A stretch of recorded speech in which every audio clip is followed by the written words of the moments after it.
নমস্কার, সবাই কেমন আছো? আশা করি ভালো আছো। তো আমিও ভালো আছি। দিনটা ছিল 1st জানুয়ারি। হ্যাঁ, ভিডিওটা একটু ছাড়তে লেট হয়ে গিয়েছে।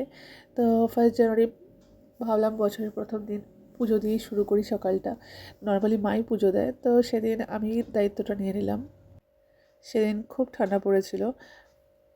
অবশ্যই এবছর কিন্তু কলকাতায় খুব বেশি ঠান্ডা পড়েছে। মানে আমি ১০-১১ বছর ধরে আছি এইখানে দক্ষিণবঙ্গে। আমি এই শীত আমি এতদিনে উপভোগ করিনি। তো যতটা আমি এই বছর মানে শীতটা আমি পেলাম।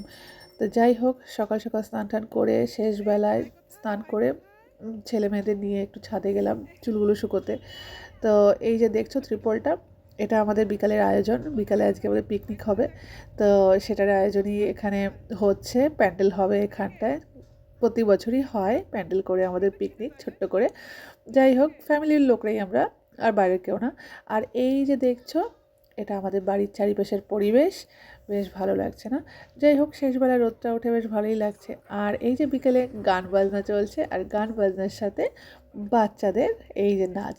যাই হোক এদের নাচ দেখে দেখে আমাদের বিকেলটা কেটে গেল। ভালোই লাগছিল। খুব বেশি না মানে আ ৭-৮ জনের আমাদের ফ্যামিলি মেম্বারের এই যা ছোটোখাটো পিকনিক যা হয় আর কি। তো তোমরাও তো আশা করি অনেকেই পিকনিক-টিকনিক করেছো।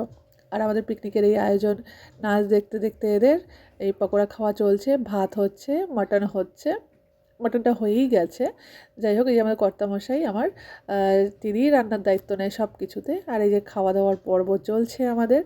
তো আমার বর খুব ভালো রান্না করে। হ্যাঁ, এটুকু আমি বলব যে আমার থেকেও খুব ভালো রান্না করে।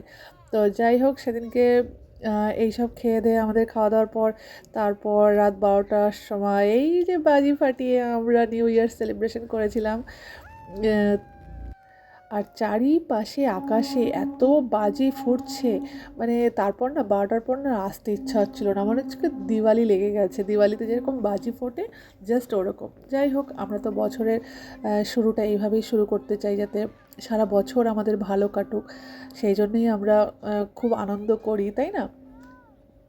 চাবো সবার বছরটা ভালো কাটুক। আ এবছরটা যা গেছে, গেছে ২০২৫ ২০২৬ খুব ভালো কাটুক। নমস্কার সবাইকে।